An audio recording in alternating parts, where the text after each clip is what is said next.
جب قومیں اپنی تاریخ بھول جاتی ہیں تو مایوسی ان کا مقدر بن جاتی ہے، اور ہم سب کی مایوسی کی ایک یہی وجہ ہے کہ ہم نے اپنی تاریخ کو نہیں پڑھا، ہم نے اپنی تاریخ کو نہیں جانا۔ بے شک تم صحیح کہتے ہو، ہمیں اپنی تاریخ پڑھنی چاہیے۔ عمر لیے حضور نے فرمایا اگر میرے بعد نبی ہوتا تو عمر ہوتا، وہی عمر جسے دیکھ کر شیطان راستہ بدل لیا کرتا۔ ارے بھاگو بھاگو، عمر آ رہا ہے، عمر آ رہا ہے۔ عمر جس کا عدل و انصاف تاریخ کا معیار بن گیا۔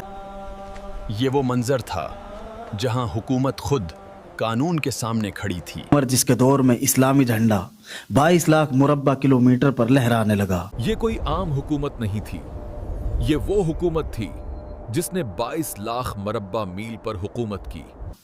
مغرب میں لیبیا تک، مشرق میں ایران کے اندرونی تک، شمال میں آرمینیا اور مغرب میں بحرین تک 3 بر اعظموں پر اسلام نظر آنے لگا۔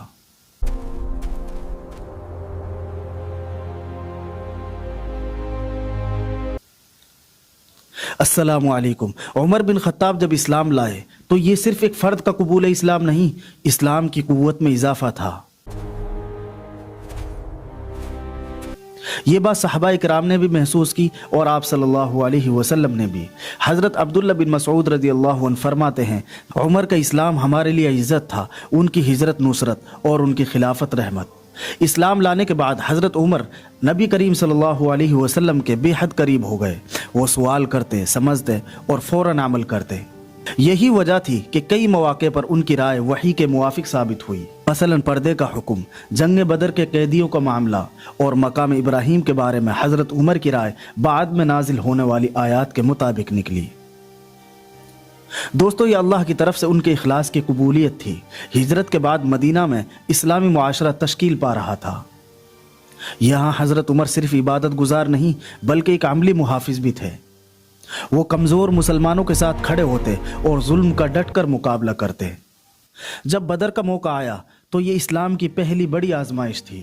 کل مسلمان 313 تھے، سامان کم تھا، وسائل محدود، لیکن ایمان مضبوط تھا۔ اس لشکر میں حضرت عمر شامل تھے۔ حضور کے فرمان کے تابع یہ جنگ صرف تلواروں کی نہیں، ایمان اور کفر کی تھی۔ اللہ تعالیٰ نے فرشتوں کے ذریعے صحابہ کرام کی مدد فرمائی اور فتح نصیب ہوئی۔ جنگ بدر کے بعد آپ صلی اللہ علیہ وسلم صحابہ سے مشورہ لیتے ہیں۔ حضرت ابو بکر نے اپنی رائے دی، حضرت عمر نے بھی اپنی رائے پیش کی۔ جنگ بدر کے قیدیوں کے معاملے میں حضرت عمر کی رائے سخت تھی کیونکہ وہ مستقبل کے خطرات کو دیکھ رہے تھے۔ بعد میں نازل ہونے والی آیات نے یہ واضح کیا کہ حضرت عمر کی رائے عدل اور مصلحت پر مبنی تھی۔ جنگ کے دوران حضرت عمر نظام کے پابند رہے۔ وہ نبی کریم صلی اللہ علیہ وسلم کے حکم کے بغیر کوئی قدم نہ اٹھاتے۔ یہی وہ تربیت تھی جس نے ایک مضبوط کمانڈر تیار کیا۔ جنگ بدر کے بعد حضرت عمر کا مقام صحابہ میں مزید نمایاں ہو گیا۔ نبی کریم صلی اللہ علیہ وسلم ان پر اعتماد کرتے اور اہم معاملات میں انہیں قریب رکھتے۔ یہ اعتماد صرف طاقت پر نہیں، دیانت پر قائم تھا۔ حضرت عمر عدل، جرات اور اطاعت تینوں کا مجموعہ بن رہے تھے۔ یہی صفات آنے والے دنوں میں اسلامی تاریخ کے بڑے فیصلوں کی بنیاد بننے والی تھی۔ جنگ بدر کے بعد اسلامی ریاست کو کھلی دشمنی کا سامنا تھا۔ کفار مکہ یعنی قریش شکست کا بدلہ لینا چاہتے تھے۔ اسی تیاری کا نتیجہ جنگ احد کی صورت میں سامنے آیا۔ یہ جنگ مسلمانوں کے لیے ایک سخت امتحان تھی۔ نبی کریم صلی اللہ علیہ وسلم ایک بار پھر مدینے میں مشورے کے لیے صحابہ کو جمع کرتے ہیں۔ حضرت ابو بکر، حضرت عمر، حضرت حمزہ اور دیگر بڑے صحابہ اپنی رائے پیش کرتے ہیں۔ حضرت عمر کی رائے یہ تھی کہ دشمن کا مقابلہ حکمت اور تدبیر کے ساتھ کیا جائے۔ یہ مشورہ اطاعت کے دائرے میں تھا، نہ کہ اختلاف۔ جنگ احد میں جب ابتدا میں مسلمانوں کو کامیابی ملی تو نظام میں ایک وقتی خلل آیا، اس کے بعد صورتحال بدل گئی۔ حضرت عمر رضی اللہ عنہ میدان میں موجود تھے اور نبی کریم صلی اللہ علیہ وسلم کے گرد حفاظتی گھیراؤ میں شامل تھے۔ یہ لمحہ بہادری سے زیادہ وفاداری کا تھا۔ جب یہ افواہ پھیل گئی کہ نبی کریم صلی اللہ علیہ وسلم کو نقصان پہنچا ہے तो हज़रत उमर डट कर खड़े हो गए। उन्होंने मुसलमानों को संभाला और कहा, नबी करीम सल्लल्लाहु अलैहि वसल्लम जब तक जिंदा हैं, इस्लाम जिंदा है।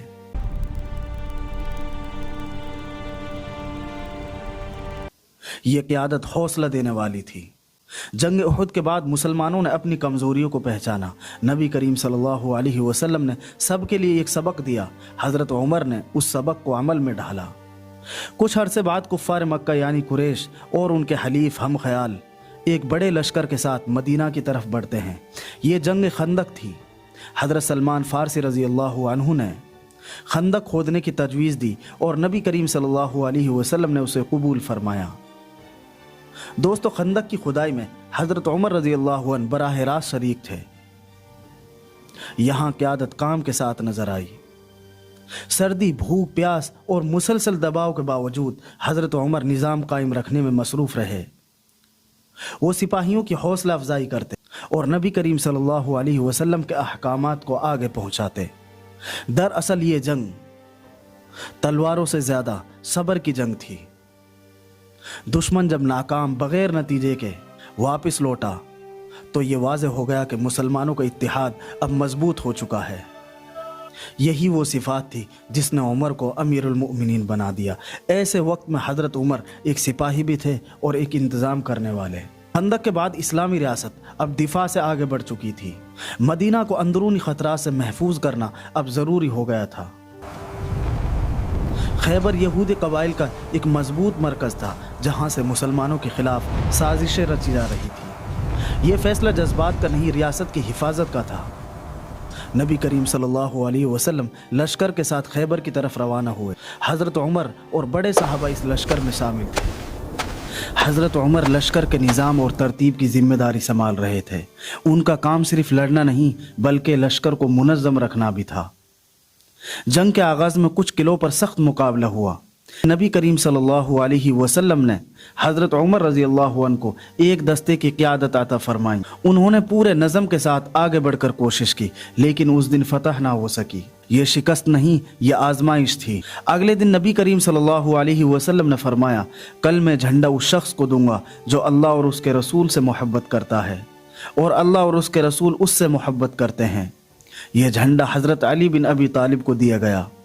खैबर फतह हुआ, लेकिन फतह के बाद किसी पर जुल्म नहीं किया गया। हज़रत उमर अमन कायम रखने और मुआहिदों की निगरानी में शामिल रहे। वो इस बात को यकीनी बनाते थे कि किसी के साथ नाइंसाफ़ी ना हो। यही उसूल इस्लामी फतूहात की बुनियाद बने। खैबर के बाद हज़रत उमर सिर्फ एक सिपाही नहीं रहे बल्कि वो रियासती सोच रखने वाले एक मुंतज़िम बन चुके थे। उन्होंने सीखा जंग ज़रूरत में और फतह अदल के साथ। यही सीख आगे चलकर एक मजबूत इस्लामी निज़ाम बनी। आपके बाद हज़रत अबू बकर सिद्दीक़ रज़ी अल्लाहु अन्हु को सहाबाए किराम ने मुत्तफ़िक तौर पर खलीफा बनाया और हज़रत उमर उनके करीबी मुआविन रहे। ये वो दौर था जब फैसले और मशवरे दयानत से होते थे। हज़रत अबू बकर सिद्दीक़ के बाद जब खिलाफत हज़रत उमर रज़ी अल्लाहु अन्हु के सुबरत हुई तो उन्होंने उसे एजाज़ नहीं, अमानत समझा। उन्होंने फरमाया, अगर मैं दुरुस्त रहूं तो मेरा साथ देना, अगर मैं रास्ते से हट जाऊं तो मुझे सीधा कर देना। ये अल्फाज इक़्तिदार की कमज़ोरी नहीं, अदल की बुनियाद थे। हज़रत उमर रज़ी अल्लाहु अन्हु किसी बड़े फ़ैसले में अकेले आगे नहीं बढ़ते थे। हज़रत अली बिन अबी तालिब मुश्किल कानूनी मामलात में उनके मुशीर थे। हज़रत उस्मान बिन अफ़्फ़ान रज़ी अल्लाहु ताला अन्हु तदब्बुर और नरमी के लिए जाने जाते थे। हज़रत अब्दुर्रहमान बिन औफ रज़ी अल्लाहु अन्हु माली उमूर में रहनुमाई करते थे। ये खिलाफत एक फ़र्द पर नहीं, मशवरे पर कायम थी। इस्लामी रियासत उनके दौर में बहुत वसी हुई। हज़रत अबू उबैदा बिन जर्राह शाम के सिपह सालार थे। हज़रत खालिद बिन वलीद मैदान जंग में फैसला कुन किरदार अदा करते थे। हज़रत अमर बिन आस मिस्र में इंतज़ाम कायम कर रहे थे। शाम, इराक और मिस्र इस्लामी निज़ाम में दाखिल हुए।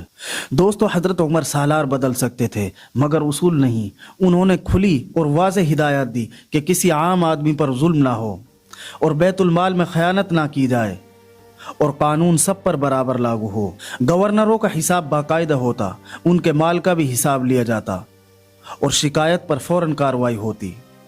यह हिसाब खिलाफत की ताकत था। हज़रत उमर रज़ी अल्लाहु अन्हु का अदल व इंसाफ सिर्फ अदालत में नहीं, बाजार में भी नजर आता था।